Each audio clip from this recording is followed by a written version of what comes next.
नमस्कार दोस्त, आज हम एक लड़के के प्यार की अंजाम की कहानी लेकर आए हैं। अतुल अपने परिवार का इकलौता कामयाब और हैंडसम नौजवान लड़का था, जिसने अपनी 25 साल की उम्र में सब कुछ हासिल कर लिया था। बात चाहे अपने फैमिली बिजनेस में सफलता पाने की हो या फिर अपने सर्कल में नाम कमाने की हो, अतुल की कोई भी ख्वाहिश अधूरी नहीं रही थी सिवाय शादी के। अतुल के पापा के दोस्त थे, जिनकी एक बहुत ही खूबसूरत बेटी थी जो अक्सर अतुल के आगे पीछे घूमती रहती थी। अतुल के पापा ने अतुल से कह दिया था कि वो चाहे कितनी भी गर्लफ्रेंड बना ले, लेकिन शादी तो उसे अपने पापा के दोस्त की बेटी से ही करनी होगी। वैसे मोना भी दिखने में बहुत ही खूबसूरत थी, इसलिए अतुल भी मोना को पसंद करने लगी थी। अतुल के पड़ोस में गहना नाम की लड़की रहती थी। उसने भी अपने दिल में अतुल के लिए प्यार के दिए जला रखे थे, लेकिन अतुल को भी कभी गहना की तरफ देखना भी नहीं था। देखा जाए तो मोना के खूबसूरत चेहरे के सामने अतुल को गहना की सादगी भरा सीधा साधा चेहरा भला कैसा पसंद आ सकता था। अतुल ने मोना को अपने प्यार का इजहार किया और उसने यह भी कहा कि वो कभी यह बात किसी को भी नहीं बताए, क्योंकि वो सारे इंतजाम हो जाने के बाद अतुल खुद ही इस खबर का ऐलान करना चाहता था कि एक दिन अतुल और उसके परिवार को एक करीब रिश्तेदार की शादी में जाने के लिए एक दूसरे शहर जाना था। अतुल अपनी कार लेकर निकला ही था कि तभी उसके पापा, जो आगे दूसरी गाड़ी से निकल गए थे, उनका कॉल आया और वो कहने लगे कि गहना को भी साथ ले आइए, क्योंकि गहना के यहाँ भी शादी का निमंत्रण था और उसके पिता बीमार हैं, इसलिए गहना को भी अपने साथ लेके चलते हैं। अतुल को गहना पर बहुत गुस्सा आया। अतुल को गहना से बात करने की कोई दिलचस्पी नहीं थी, लेकिन जब गियर लगाते समय अतुल का हाथ गहना के हाथ पर लगा तो गहना ऐसे तो उछल पड़ी जैसे मानो उसे करंट लग गया हो। अतुल को गहना की यह हरकत बिल्कुल भी पसंद नहीं आई थी। अतुल गुस्से में गहना से कहा कि घबराने की कोई ज़रूरत नहीं है, मुझे तुम्हें छूने का कोई शौक़ नहीं है और ना ही तुम मिस वर्ल्ड हो जो मैं तुम्हें छूने के बहाने ढूंढता हूँ। फिर बल्कि मैं तो कहता हूँ कि तुम्हें भी अपने दिल में मुझसे जुड़ी सारी उम्मीदें निकाल देना चाहिए, क्योंकि मैं अपने लिए किसी और लड़की को पसंद कर लिया है और मैं जल्द ही उससे शादी भी करने जा रहा हूँ। इसलिए तुम उन दूसरी लड़कियों की तरह मेरे सपने देखना बंद कर दो। गहना अतुल को हैरत भरी नज़रों से ऐसे देखा जैसे अतुल ने उसे जान से मारने का आदेश दे दिया हो। अतुल ने गहना से कहा कि जैसे औरतें मर्द की हर निगाह को पहचान लेती हैं, वैसे ही मर्द भी तुरंत ही समझ जाते हैं कि औरत उसे किस इरादे से देख रही है। मुझे तो पहले ही दिन से ही तुम्हारे इरादे के बारे में पता लग गया था, लेकिन अब मैं चाहता हूँ कि तुम यह कहानी यहीं ख़त्म कर दो। सपने देखने से पहले इंसान को एक बार खुद को आईने में भी देख लेना चाहिए। पहले जाकर खुद को आईने में अच्छी तरह से देख लो, उसके बाद अपने दिल में मेरे लिए सपने सजाना। अतुल ने आज बड़ी बेदर्दी से गहना के सारे सपने को एक ही पल में कुचल दिया था। दरअसल अतुल को पता था कि गहना उसे पसंद करती है। अतुल की बातें सुनकर गहना खुद पर काबू नहीं रख पाई और रोने लगी, लेकिन अतुल को तो गहना के रोने की जरा सा भी परवाह नहीं थी। अतुल सोचता था कि वो अमीर है, हैंडसम है और ऊपर से अपने माँ बाप का इकलौता बेटा, इसलिए सभी लड़कियाँ उसके पीछे पड़ी रहती हैं। अतुल कार के शीशे में खुद को देख रहा था और अपनी खूबसूरती को निहार रहा था कि भगवान ने सच में उसे दिल से इतना खूबसूरत बनाया है कि कोई भी लड़की उससे शादी करने का सपना देख सकती थी। ऐसे में अगर गहना मन ही मन अतुल के सपने देखने लगी थी, तो इसमें उसकी कोई गलती नहीं थी, क्योंकि अतुल था ही इतना हैंडसम और खूबसूरत नौजवान। अतुल अपनी इस खासियत से वाकिफ था, इसलिए शायद उसके अंदर कुछ हद तक घमंड भी आ गया था, लेकिन भगवान को उसका यह घमंड पसंद नहीं आया। और तभी अचानक अतुल ने देखा कि एक ट्रक बेकाबू होकर उसकी कार की तरफ आ रहा था और उसकी कार को ऐसी टक्कर मारी कि उसकी कार घसीटती हुई जाकर एक पेड़ से टकराकर पलट गई। और फिर जब अतुल को होश आया तो इस एक्सीडेंट को पूरा एक हफ्ता बीत चुका था। अतुल अभी भी अस्पताल में ही था और उसे अस्पताल गहना ही लेकर आई थी। गहना को भी काफ़ी चोट आ गई थी, लेकिन अब वो ठीक थी। अतुल के चेहरे पर पट्टी बंधी हुई थी और इस वक्त अस्पताल में सिर्फ अतुल के मम्मी पापा और गहना ही थे। जब अतुल के चेहरे से पट्टी हटाई गई तो उसे बताया गया कि इस एक्सीडेंट में उसका आधा चेहरा बुरी तरह से खराब हो चुका है। उसकी दोनों आंखें तो ठीक है, लेकिन उसका आधा चेहरा बहुत ही ज़्यादा खराब हो गया था। अतुल बहुत दुखी था। उसे हैरान तो इस बात की हो रही थी कि उसके पापा के दोस्त की बेटी मोना, जो हमेशा उसके आसपास मंडराती रहती थी, इन 10-12 दिनों में भी एक बार भी उससे मिलने नहीं आई थी। बस एक गहना ही थी जो अतुल को समय समय पर दवा और खाना देने के लिए बार बार उसके घर आ जाती थी। लेकिन फिर भी अतुल को तो अभी भी हर बार उस पर अपना गुस्सा निकालना था। मोना ने मोबाइल पर मैसेज लिखा कि अब वो दोनों एक दूसरे नहीं हो सकते। अतुल मन ही मन टूट चुका था और उसके काम पर जाना भी बंद कर दिया था उसने।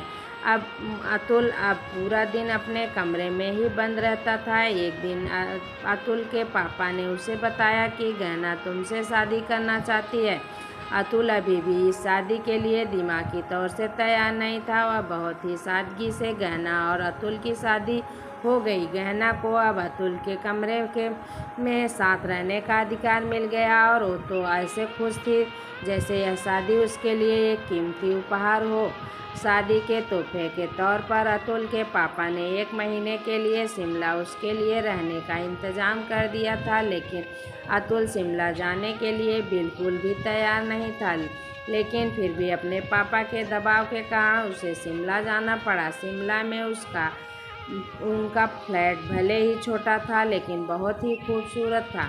दोनों को शिमला आए हुए 5 दिन हो चुके थे और इन 5 दिनों में अतुल ने गहना से बात तक नहीं की थी और ना ही कहीं बाहर घूमने गए थे। जितने दिन उन लोगों ने शिमला में गुजारे थे, बस इसी तरह से गुजारे। गहना अक्सर अतुल के करीब जाने की कोशिश करती और उसका हक भी था, लेकिन अतुल ने आज तक उसे उसका हक नहीं दिया था। एक दिन गहना ने बाहर जाने की जिद की तो अतुल ने कहा कि तुम जहाँ जाना चाहो वहाँ जा सकती हो, घूम फिर सकती हो, लेकिन मैं कहीं नहीं जाना चाहता। लेकिन गहना ने कहा, मैं अकेली नहीं, आपके साथ जाना चाहती हूँ।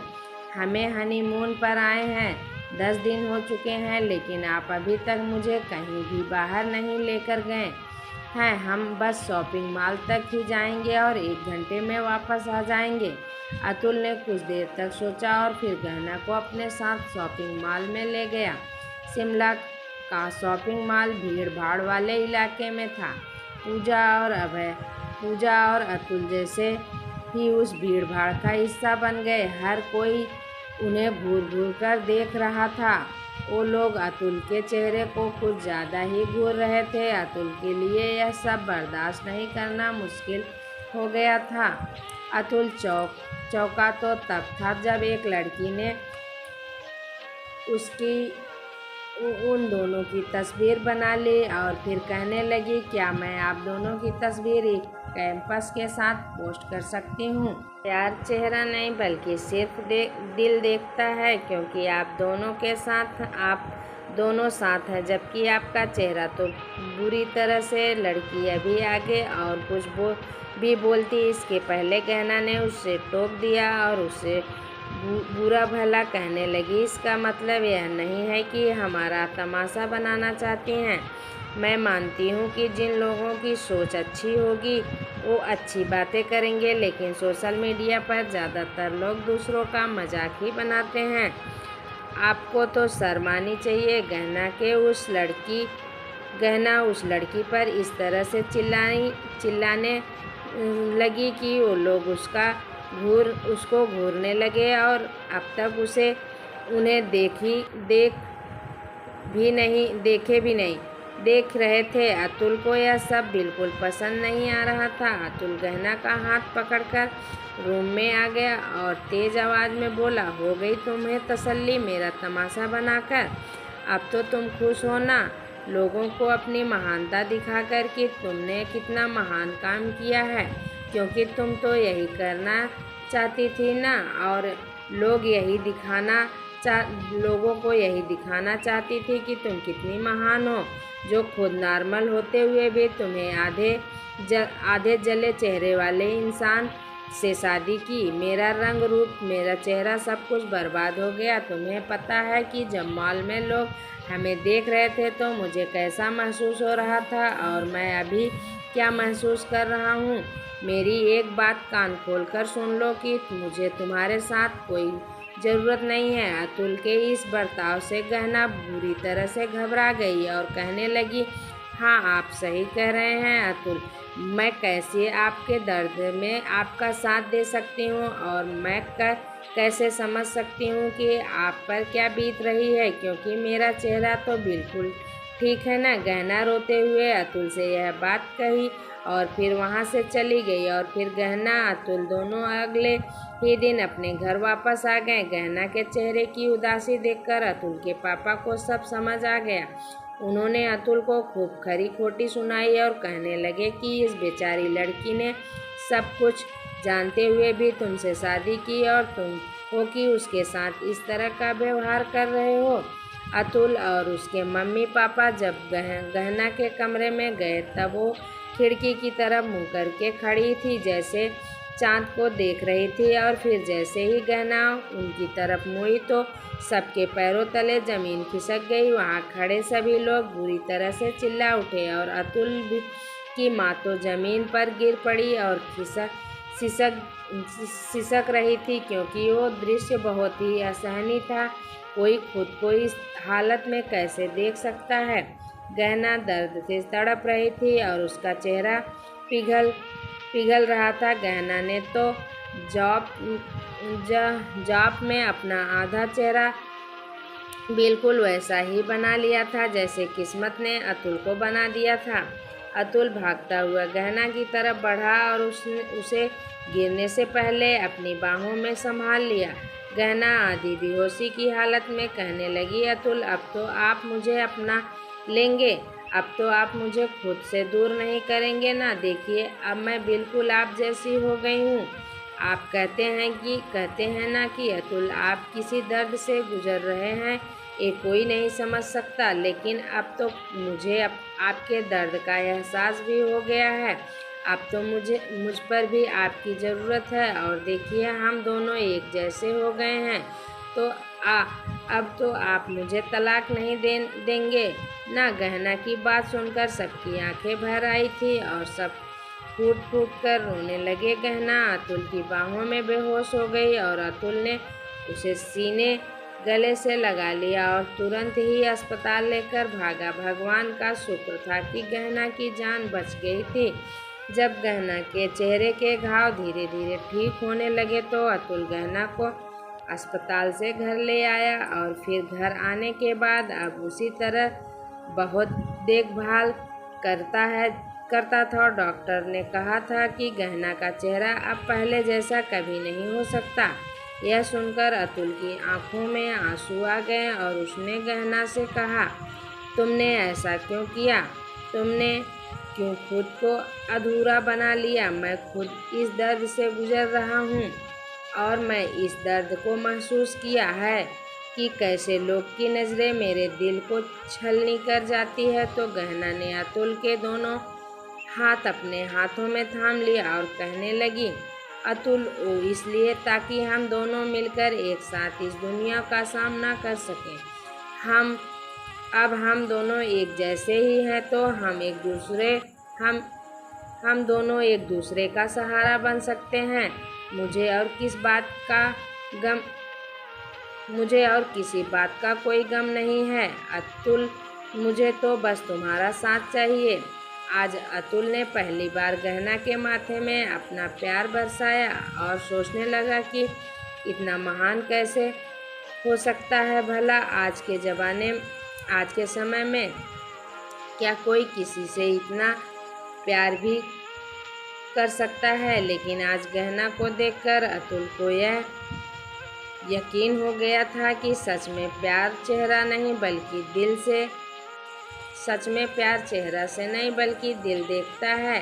अब तो अतुल गहना को हर बार नई नई जगह घुमाने ले जाता है और दोनों साथ में शॉपिंग भी करते थे और साथ मिलकर खाना भी खाते थे। हर जगह लोगों की भीड़ भी रहती, कोई लोग उन दोनों के साथ सेल्फी थे तो कोई उनके चेहरे पर बातें भी बनाते थे। लेकिन अब उन दोनों को किसी बात का कोई फर्क नहीं पड़ता था, क्योंकि वो दोनों एक दूसरे के साथ पाकर अच्छी जीवन बिता रहे थे। तो थैंक यू दोस्त, अगर ये मेरी वीडियो थोड़ी सी भी अच्छी लगी हो तो प्लीज़ लाइक, सब्सक्राइब, शेयर ज़रूर कीजिएगा। धन्यवाद।